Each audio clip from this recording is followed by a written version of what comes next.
Radio in 5, 4, 3. And we are back, folks, here on the Michigan Insider on the Big 1050 WTKA, online at the Big1050.com. Sam Webb, Mr. Ira Weintraub on the other side, and the guys from MGoBlog, the MGoBlog Roundtable. We have Seth Fisher. We have Craig Ross. We have no Brian Cook. Brian Cook. Yeah, we do have me. We don't have Brian Cook, who, again, we say the roads are treacherous. The sidewalks are treacherous too, it turns out. So, Brian, we want Brian to feel better this morning, as he had a little bit of a spill. So we want BC to be okay. So BC, be okay, heal up, be strong, come back strong next week on the roundtable. In the meantime, in between time, we're going to hold it down for him as we talk about and we know he didn't just not show up because the Buckeyes won the I Can't Beat Michigan National Championship. We know that. We understand that. We also know he didn't not show up because the Lions went out. Because is Brian a Lions fan? Brian's no. He pays very little attention to pro sports. Now, Seth, I think, is a long-suffering Lions fan, pretty sure. I'm a Lions fan. I would say that I am very comfortable in my Lions fandom. The suffering ended long ago. It's like saying like a fish is drowning. I am so used to this that the only things that can get through are the sunshine. The only things that I can feel about Lions is positivity, because what can they do to me after what I've been through now? They can do nothing. This is nothing. You took our coordinators. No one even wanted our coordinators until this year. Yeah, well, the only thing that they could do negatively right now, I'm not trying to speak this into existence. I'm not saying this is a thing, but I think people are just throwing this out into the atmosphere because they're just trying to put together lists, which is what people do. They're trying to throw Wink's name into the Lions DC list. But that's just throwing it out there. But remember a week ago when they were, and understandably, Wink's name was listed in the it was the Colts, it was the Falcons, it was the Bengals. And he was listed as an interview candidate with all of those jobs. Said, yeah. In agent circles, the talk is an interview, but not necessarily top candidate for all of those jobs. I said, let's pump the brakes on the talk that he's gonna go, because that's not the buzz in agent circles. It's just that he's gonna interview, but doesn't really sound like that he's trending in any of those spaces. Well, fellas, now all those jobs have been filled. You got in the Colts, I can't even remember who they hired. The Falcons, they filled their job, and then Al Golden is on his way to Cincinnati. So obviously some of these other DC jobs are still open, but none of them have Wink listed as be interviewing for those jobs. So the trend seems to be skewing back toward Wink staying, fellas. There's been some noise about Wink to the Lions. I don't see it. I just have a hunch Dan Campbell will want a younger guy. And I haven't heard any serious noise about that. I'm guessing Wink will be back. And I'm also thinking that most Michigan fans are probably fine with that, given the way the season sort of evolved. I think Michigan fans are good with Wink at this point. I don't know what your impression is. I got a question for you. Last year, Michigan won the national championship, and all of a sudden, all the coaches were, at the NFL, or even people who were involved, like Mike McDonald. That people are like, "Oh my God, we got to make this guy a head coach." Look, he was part of that, right? Like everybody, all those coaches, people looked at them and said, "That's a national championship winning staff. We got to get these guys." Is anybody hiring the Ohio State Buckeyes staff? Is Chip Kelly on anyone's list of offensive coordinators after coordinating the pantsless national champions? Is Jim Knowles No, the pantsless No. national champion defensive coordinator? no. Is he on anyone's list? Were any of these NFL teams waiting around for Ryan Day, who just coached his team to a pantsless national championship? No, That's an interesting point because often that is the case. Not always, but often. But it's certainly not the case. There hasn't even been a whisper about those guys. Yeah, That's an interesting point. It is.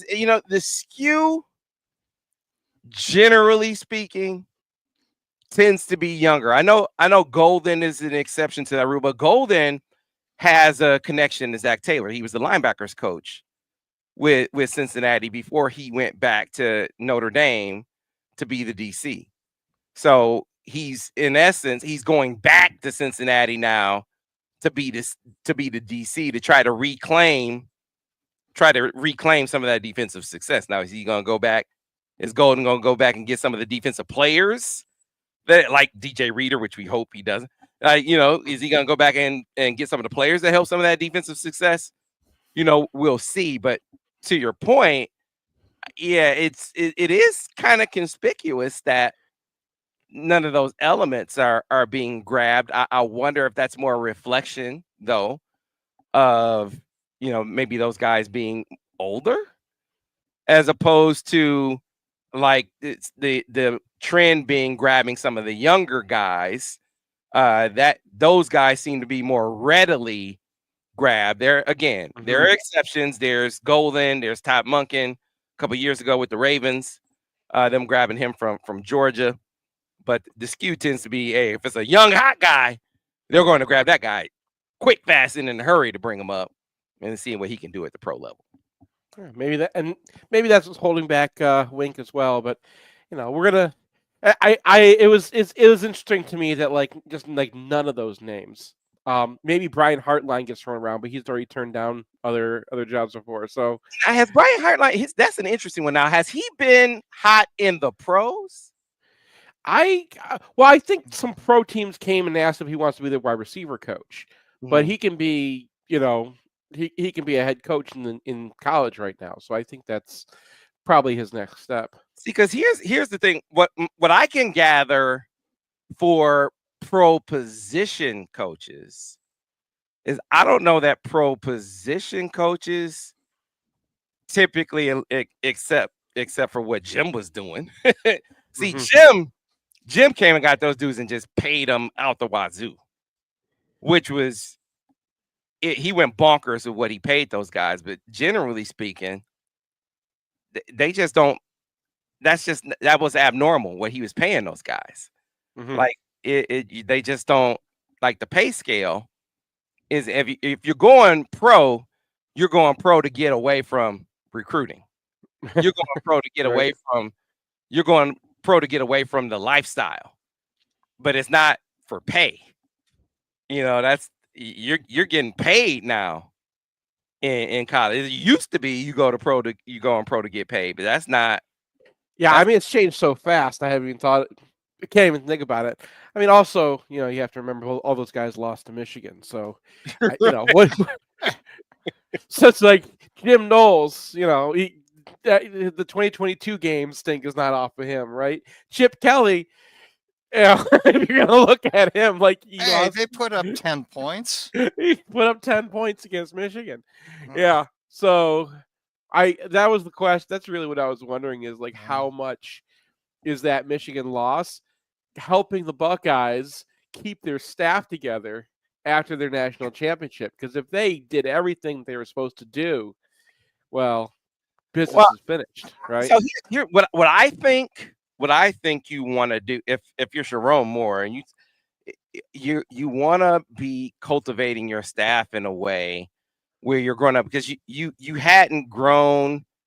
I don't think you had grown the staff enough to the point where you had established an internal candidate to the point where you were confident enough to hire from within. If you have another good year, maybe you are there. If you aren't, you certainly have you certainly have another year of success to where you have made the defense so attractive where your ability to attract a top candidate is going to be even greater than it was this year. So, and the second year of a really good defense, you're going to be better all the way around, whether that's establishing an internal candidate or being able to attract a high level replacement for Wink if after this year he were to decide to leave for the NFL or be lured away by the NFL after this season. Well, you mentioned. I'm sorry. Go ahead. I'm just going to say that's this is true in any organization. A part of your job description, if you're a manager or runner or person who's running a certain part of an organization, perhaps the most important thing in your job description is finding your successor.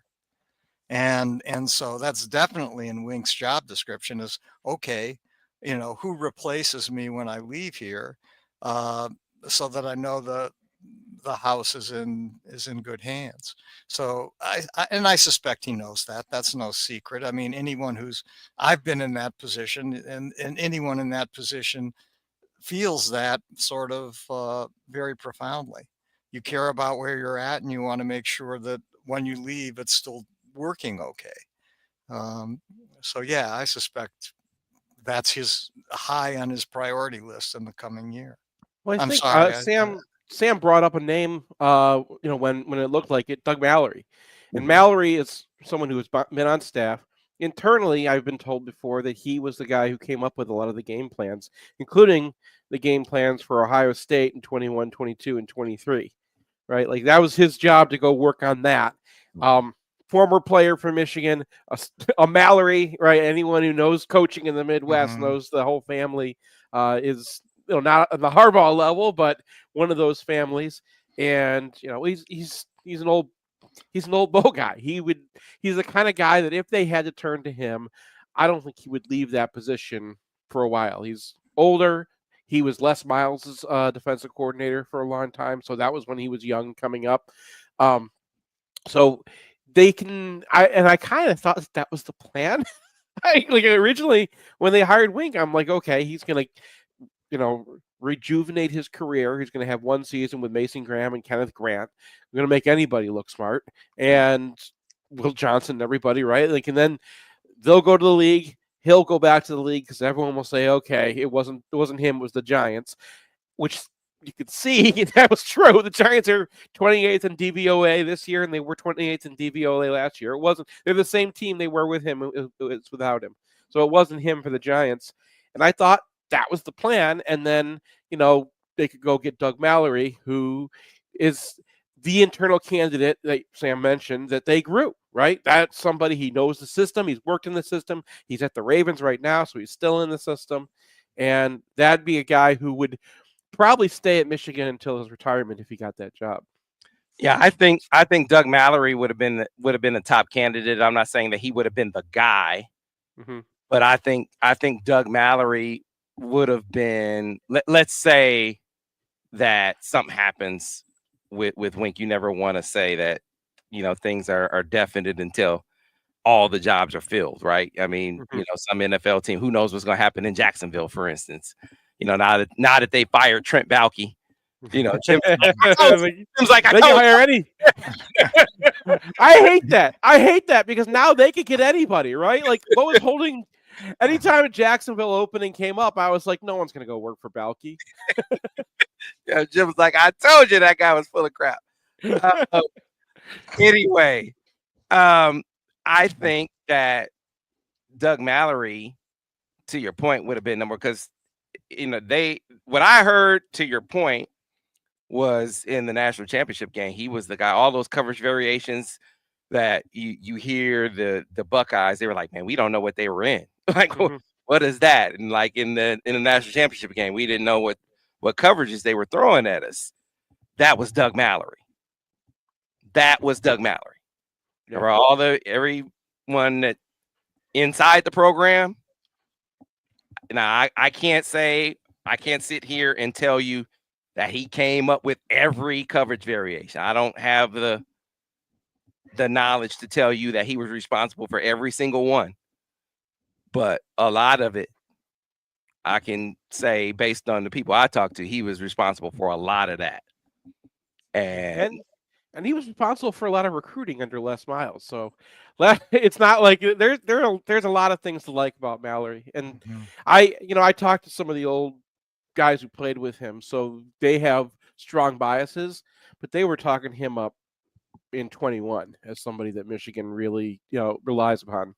So I don't know. So here's the thing that I think the Wink hire kind of and just the whole NFL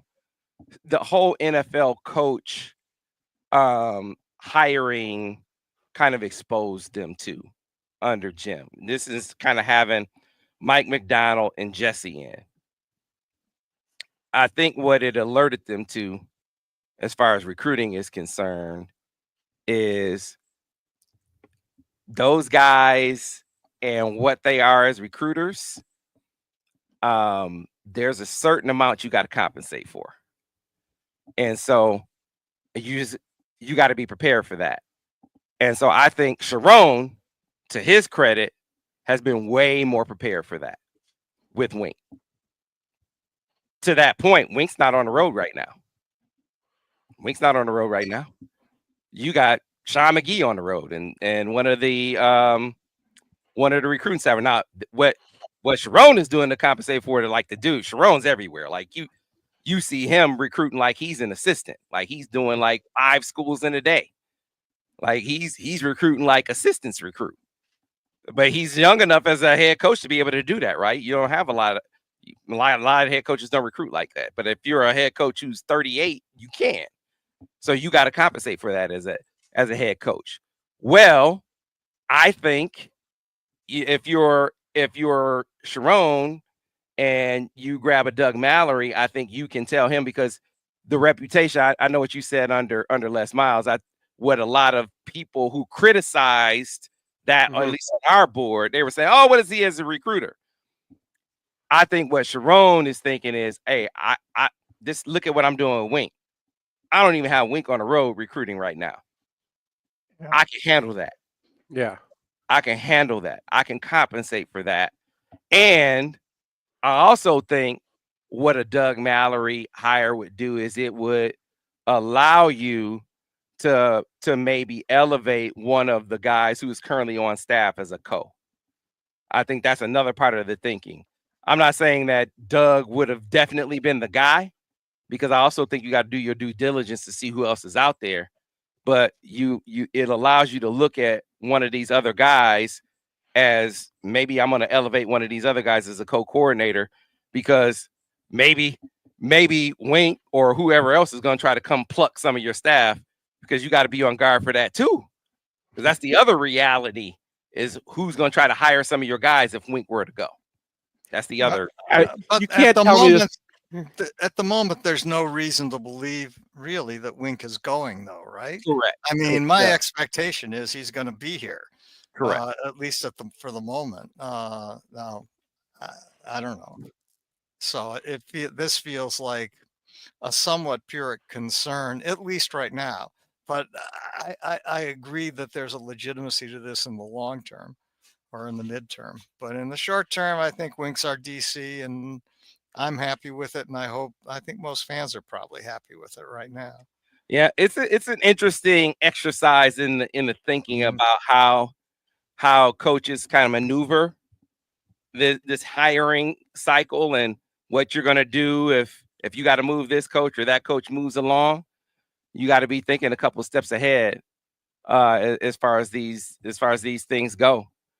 You better have your replacement in mind, or at least your replacement strategy in mind, if a guy decides to go. But this one, I think, fortunately, is going to land with some continuity, because it's been a little volatile, to say the least. I mean, this is the weirdest offseason for us, because every year we'd lose guys, right? Like, we're losing a lot of players, but I mean, the coaching staff is pretty much intact. There was the the offensive coach. But I mean, even JB Brown, I thought might be on the hot seat or something. Like apparently he's sticking around. So like they have a lot of continuity on this staff, and obviously you're got a new coach, and you lost a lot of people. A lot of people were raised, but that I mean, maybe Jim Harbaugh really was kind of hard to work for, and even with people being elevated and having opportunities because they come to Michigan, maybe there can be some continuity to staff, because I think that's a strength that a lot of programs are going to want to have in the years to come when players are switching out all over the place, where you can say to recruits, look, we're going to have this guy in place. Grant Newsome is going to be our offensive line coach when you get here. He's going to be our offensive line coach when you leave here. And he's going to be our offensive line coach 4 years later when you come back to visit. And like that's what a lot of schools have that, and that's something, especially at positions where you need to develop. That's something that's really important to people. And I think that Whoops, I think that Seth they is. don't really have right now. Oh, there you go. Yeah. Okay. Steve Well, Horn. I mean, I agree. I mean, but in the old days, Bo staff was Bo staff, and it didn't really, when there was a change, it was a big deal, but it wasn't routine. And so historically, there's been a lot of continuity within the Michigan staffs, I think, but it's a new day, it's a new world. So Yeah, money Steve is Horn more. makes an interesting point. Just to kind of wrap this part up, he said teams are getting to where they don't send the OC or DC on the road recruiting anymore. And Tom Allen's Clemson presser, he said Garrett Riley won't be. He said he and Garrett Riley won't be on the road recruiting, and that's a great point. They OCs and DCs, the role that they play in recruiting versus game planning, the skew. Seth and Craig, I think you've seen that skew kind of shift way more towards game planning in recent years. I think that the skew towards recruiting is much more towards the recruiting part being as closers and toward the tail end of the recruiting. They certainly go on the road in the spring. Definitely see them in the spring, and as closers. I think it's important, for instance, for Chip Lindsey to be on the road recruiting right now, because you got to have him be on the road selling the offensive vision. He's got to be talking about what they are to and gonna be as far as receiver recruits, quarterback recruits. It's important for him to be on the road. You get it, but in general, and you see this across the board. Yeah, you see a lot of teams being like, "Hey, man, OCs and DCs." A lot more focus on game planning than we used to see back in the day. Well, Yeah, I you gotta think get Chip Lindsey on the road, and he has to have Drake May on speed dial, so he can just like go to the recruit like, hey, Todd, ask this guy how good it is, and like maybe like find some of his old wide receivers and have them come along on the trail with him, so they can speak to it, because man, is it hard getting a wide receiver to pick up the phone right now. Yeah, well, I mean, yeah, but in terms of wide receivers, I think you're going to have to convince agents, because it seems to me that's what's hurting Michigan vis-a-vis wide receiver recruiting. You have to convince agents that their clients can come to Michigan and develop and in the long term, and that's what I suspect is holding Michigan's wide receiver recruiting back. Although in the end, I don't think it's going to be as important as what they do in the offensive line. As I've said before, the uh, you know beyond that, I think it's great that Sharon is on the road. I think he's on the road more than other head coaches, and perhaps that's out of necessity, but good for him, because I think that's something that parents and kids certainly appreciate. Whoa, the head coach is coming here, to coming down to our high school, or coming down to see me. I think that has some currency, and so good for him. And I think, of course, it's going to be the same for Lindsey. He's not in a position where he can just sit back and uh, and design plays or scheme an offense. He needs to be out there working the streets, basically. So, Yeah. my opinion. No doubt, fellas. I guess I got to get your take. Not surprised by the outcome of the national championship game. You guys hear this chatter? Ohio State calling themselves one of the greatest championship teams of all time. What do you make of that chatter? No! They're the worst national champion of all time. They had a worse season than Oregon if you stack up the two seasons. They weren't even the best team this year. They lost to an 8-5 Michigan team at home. And this is not just like it's not like they got upset by Illinois on the way, right? And then like gathered their team together and got over it. They lost in a game that they've been like building up for years because this is the fourth in a row to their big rival, and the entire program is based on the rival. Like this, you can wear. I've been saying this all week. You can put whatever you want on the national championship shirt. You can put 13-10. You can put TTUM. You can put whatever you want to. People are going to notice that they don't have pants. Yeah, I find that bizarre. I'm not saying that Ohio State isn't a good team. They were a really good team, and maybe they were the best team in the country. I don't know. But I think maybe they were. I'm willing to concede it. But still, they did lose to Oregon on the road. And they did lose at home, scoring 10 points to Michigan. And I don't even remember what their excuse. They always have an excuse, right? It's the weather. It's Connor Stallions. It's some garbage that why they can't beat Michigan, even if they're getting clobbered, even if they're getting completely clocked as they were. There's some silly excuse. Well, hang on, let me look up the shirt. I mean, I don't know. We have a shirt that tells you what the excuse is. The Cope shirt. Planting the flag and wind. Wind was on there. Yeah. Yeah, they lost because after the game, Michigan planted a flag. I mean, there you go. I mean, I think the only thing I heard was it was cold. Yeah, cold and windy. Wait, you don't understand how windy it was. True. Their commemorative ball has all the game scores on it. And it says Michigan. And it says Michigan, like the ball that we had last year, Sam. I've seen it. It even says the word Michigan. It has the score. Yes, it is. No way. This is so great. Way. No way. I'm buying it. I'm buying it.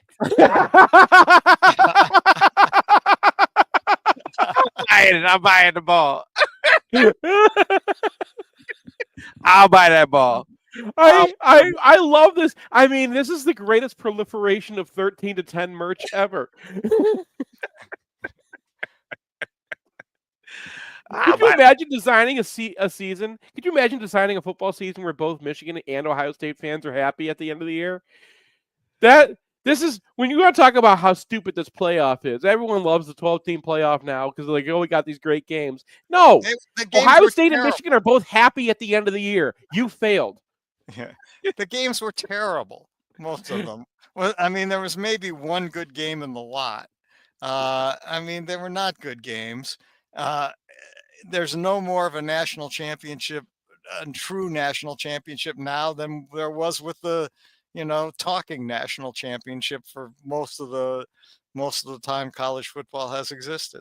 I thought they were going to figure out a way to not have that score be on their commemorative gear, their commemorative. No, their T-shirts the ones that the school, Sam, the ones that the school's in charge of say TTUN.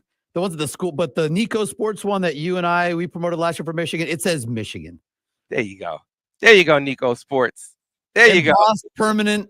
I'm guessing a lot of Sharpie sales will be up in Columbus to cross all the M's off the ball. See, real champions can hold up their champions, their national champion stuff, and have the scores and not be embarrassed by it. Games, and not be embarrassed by it. And all of them have W's next to them. And all of them have W's. See all those W's? All of them have W's next to them. It's a lot of W's. 15 W's. A lot of W's. See, Ohio State can't claim that. Can't claim that. Nico Sports. Great stuff. Send me one. I'll promote that. I promise you I will. We got to get to a break. Back on the other side, we'll get to some basketball. You guys have you got a hockey watch party coming up, is that right? They do. I'm not part of this thing. Well, Let me push it just because it's going to be at my house, but not, but Okay. there. Well, we'll tell folks about it. Wait, it's called a tease, Craig. So we'll tease okay. it, and then you can tell the folks about it on the other side. More MGoBlog Roundtable here on the Michigan Insider on the Big 1050 WTKA, online at the big1050.com. And we are clear. Yeah, I don't think Bob knew, Sam, to send us an email that we would promote the Ohio State ball, but here we are. I absolutely will. I can't believe they're putting that score on there. I thought for sure they wouldn't put it on there. Wow. Well, I mean, come on, Sam. I mean, what if they don't put it on there? I mean, if they don't put it on there, they look even more lame, right? But they're all State. Come on, man.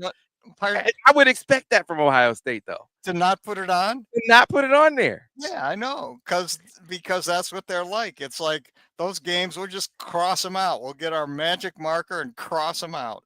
Because Connor Stallions, because wind, because cold, because some dumbass thing that they come up with to just cross it out didn't exist. One of the people in the comments section called it the most irrelevant natty of all time, and that is absolutely true, right? No one watched the thing. It was in January, in mid-January, on the worst day of my country's life. Like no one's paying attention to this thing anyway. Did you really just say that? Thank you. And we're not on radio right now. We're just on YouTube right now. Oh, okay. Well, I was going to say we'll all be fired. I mean, you're right. I mean, talk about a confluence of the radio station can't get me right now. Okay, talk about a confluence of venality. God, you can't even say that. But yeah, it was. I have some takes about that I'm not putting even on YouTube, but man. It was a really good day for some people, but no one that I like. We're back on radio in about 2.5 minutes, guys. I'm just going to count you down. I didn't offer any comment. I just said the radio station can't get me right now. That's all. The FCC can't. No, the FCC can't get you right now. The radio station. I didn't say anything. I didn't offer any. That's true. That's right. It was Seth. Because what can they do to Seth or me? I mean, even less to me, probably.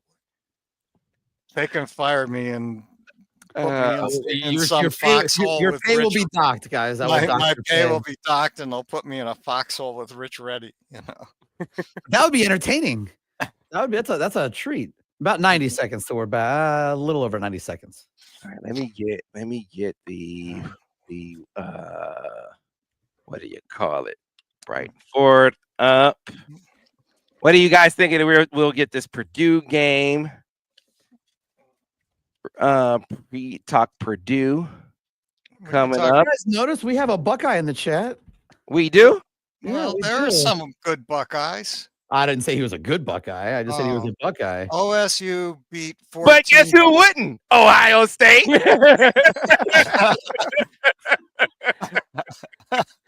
Yeah. You know what they should do? What they should do with this national championship football? This is brilliant. No, this guy's got a great idea. Don't put the final scores of the games. Put the scores that Vegas thought you were going to have. Oh, the hypotheticals. Put the lines in all the games. Put the expected scores. Hypotheticals. The expected national championship. And just put all the scores that Vegas thought you would get. I thought you were going to put up something there, Sam, from a good Ohio State fan or someone who has some There's a good Ohio State to fan? reality. Yeah, there Introduce are plenty me to of them, them. and I'll be the first. There are plenty of them. But at least that are reality based. Or have not met one of those. Definitely have not met one of those. All right, guys, we're back in about 20 seconds or so.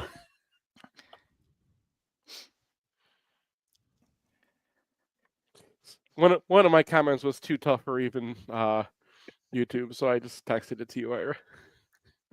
Okay.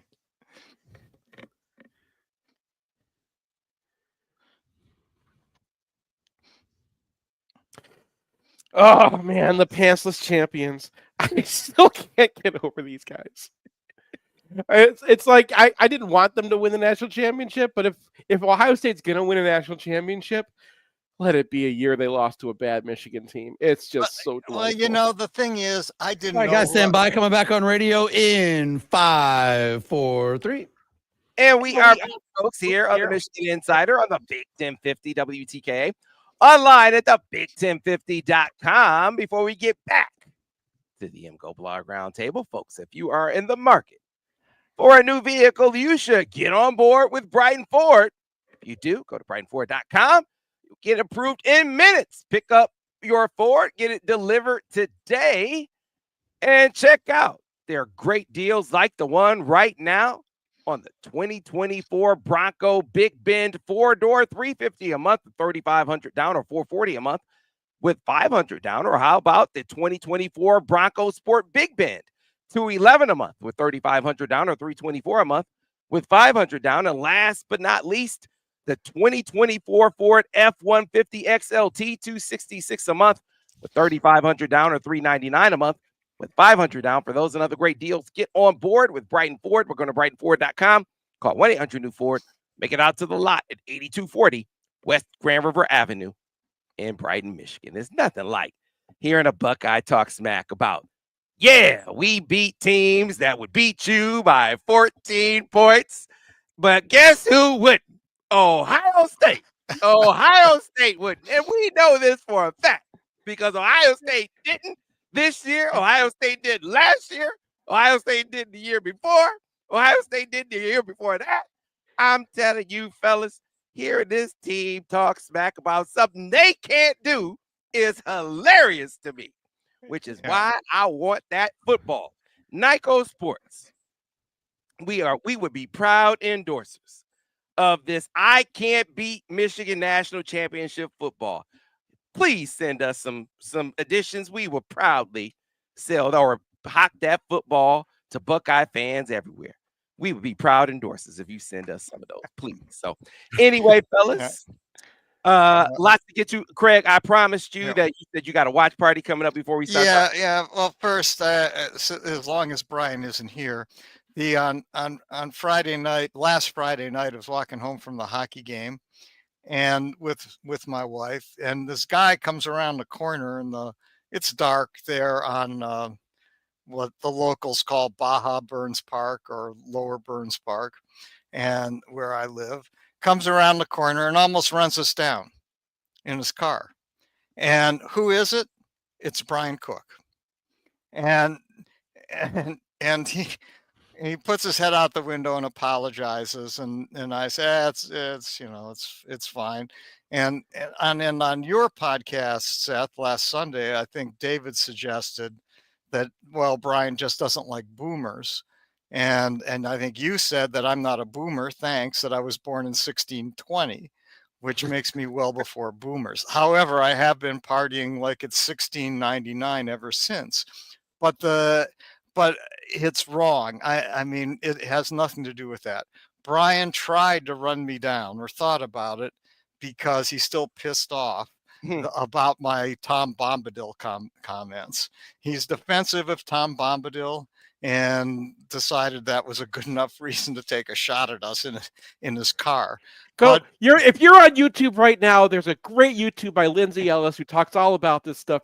Go watch that because she nails it. And I sent Brian to that one too, and it convinced him. So that's not true. Brian does not defend Tom Bombadil in Lord of the Rings anymore because, fine, in the books, whatever, but it doesn't work in the movies, and that's a reasonable take. Okay. Craig, who has not tried to run you down? You have so many I've been run over leaving the game story. There's a Michigan State fan who tried to run you down and flick you off. No. There's an Iowa fan who was really nice after trying to run you over. There was an Ohio State fan. I think Buckeye guy got you once. Yeah. I don't know what it is.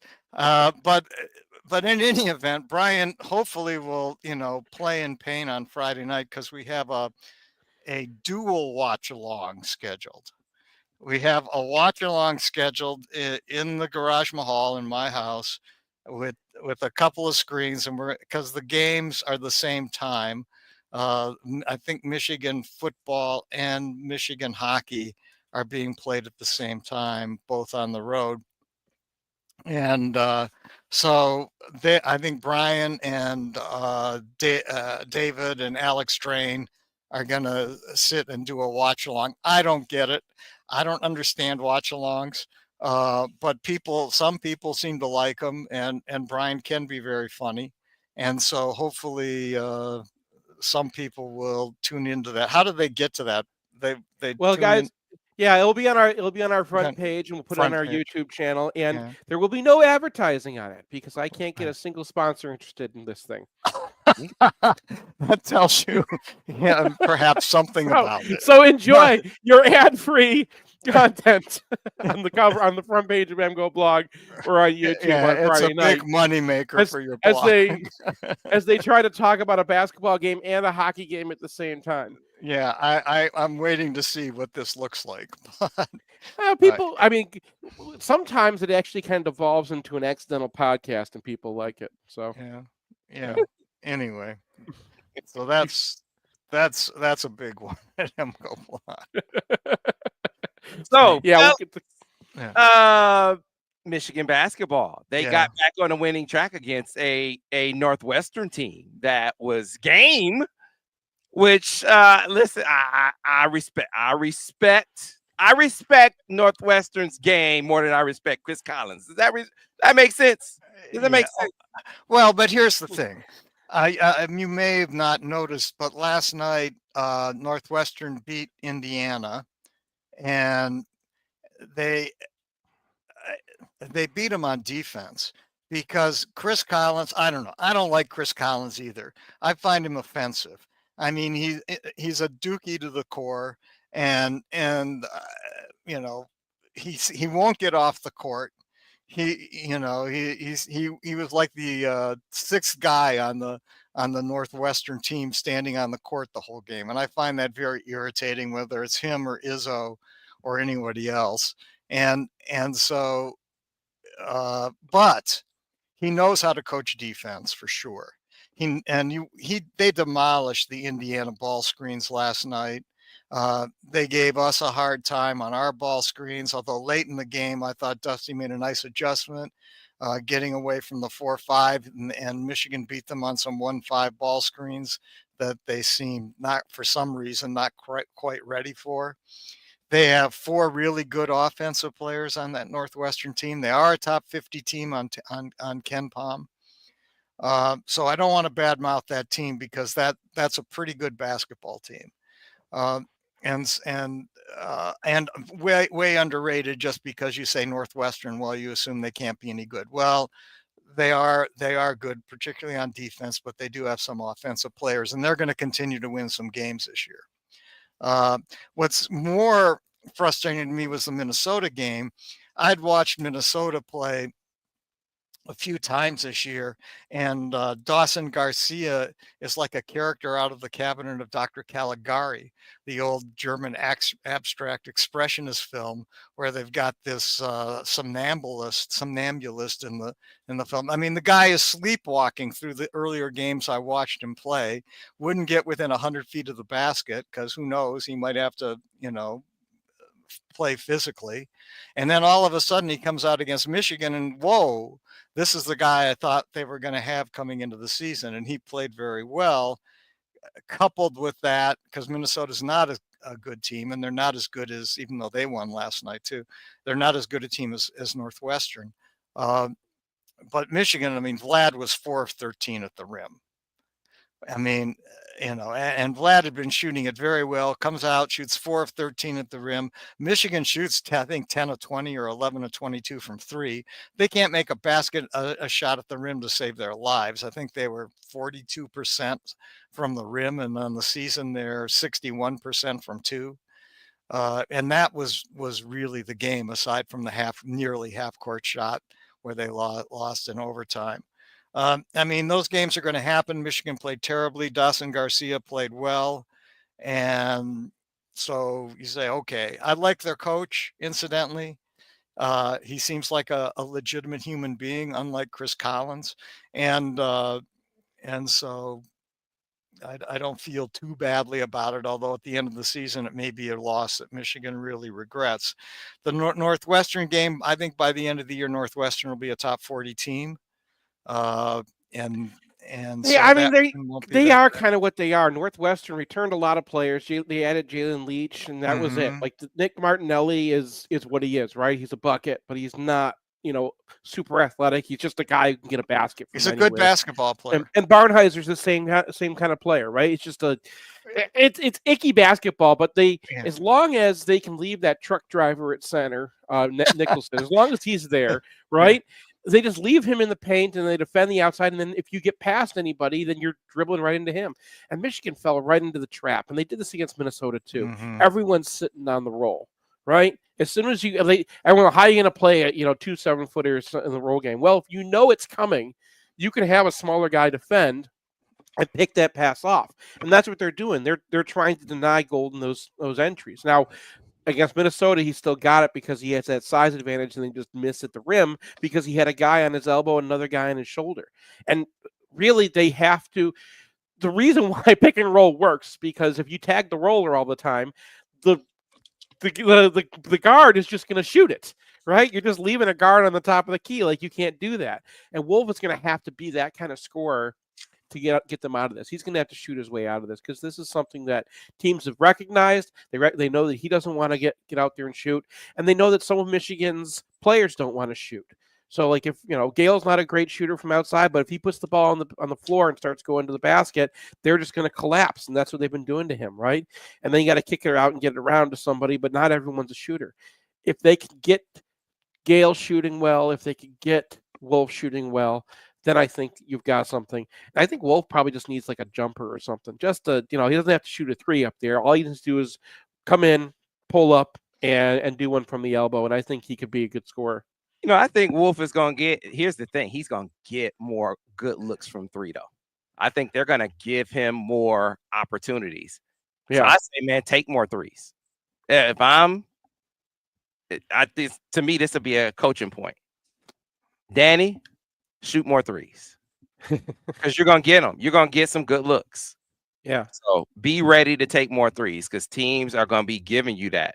They're going to say, I would rather take my chances with Danny Will shooting 3s than Vlad Golden getting, dunks. Right. It's like the dude's been a beast.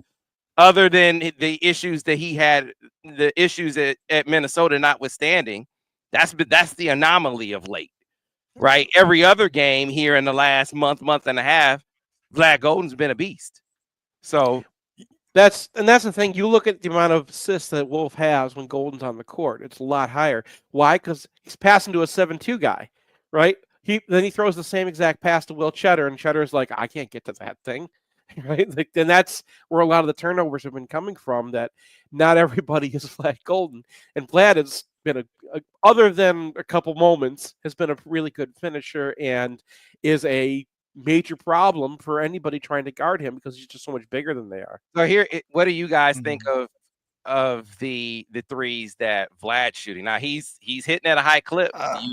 Do you allow him to continue to shoot them? Or do you think he's tempting fate at this point? I think you allow him to keep shooting them.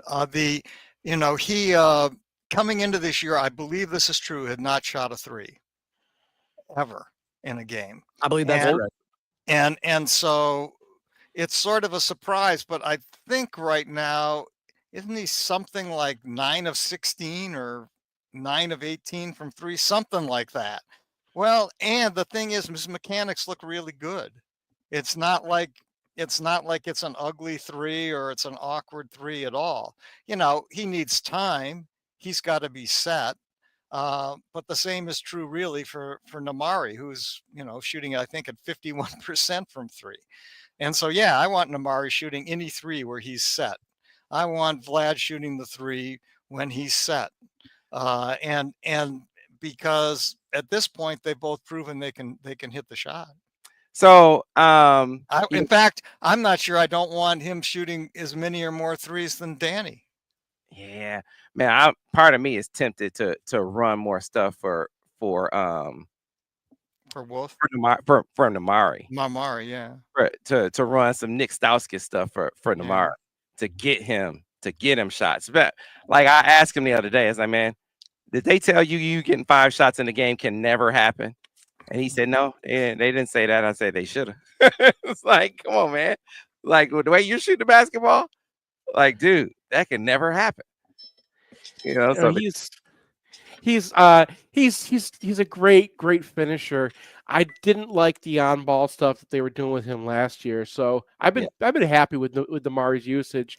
I think that teams have discovered the downside of using a 7-footer as a point guard is that he doesn't do all the things that point guards do, and I think that they're going to use that against him, and they're going to have to figure out answers off that. There are still lots of answers off that. The fact is, what they do unbalances defenses, and there is ways to attack that. And I think that in Minnesota, against Minnesota and Northwestern was not where Michigan was probably putting a lot of their effort. I think you're going to see it. They're playing Purdue on Friday, and they got Trey Kaufman-Renn at center, who's similar player to in a lot of ways, like a smaller center there that has to be in the paint. So I think you're going to see them attack him and attack the fact that they're going to be unbalanced. They're still going to be a good offense. It's just this is a clunky couple games. Yeah, I mean, Sam. I mean, if you ask me, would I rather right now? Vlad is 9 of 16 from 3. Okay, small sample size, but my guess is he's probably an average plus worst case 3-point shooter on that. And Roddy is shooting at what, 25% from 3? Now I like Roddy. I like him as a basketball player. I think he's a phenomenal athlete. He plays hard and smart, I think, on defense. But given a choice between Vlad shooting a 3 and Roddy shooting a 3, assuming they're both equivalent looks, I'll take Vlad. Gotcha. So no, I don't want Vlad, taking that out of his game right now. Gotcha. Maybe I'll prove to be wrong, but that's what it looks like to me. We shall see. Michigan taking on Purdue this Friday. Folks, as always, appreciate your time. We'll see you tomorrow here on the Michigan Insider on the Big 1050 WTK, online at the Big1050.com.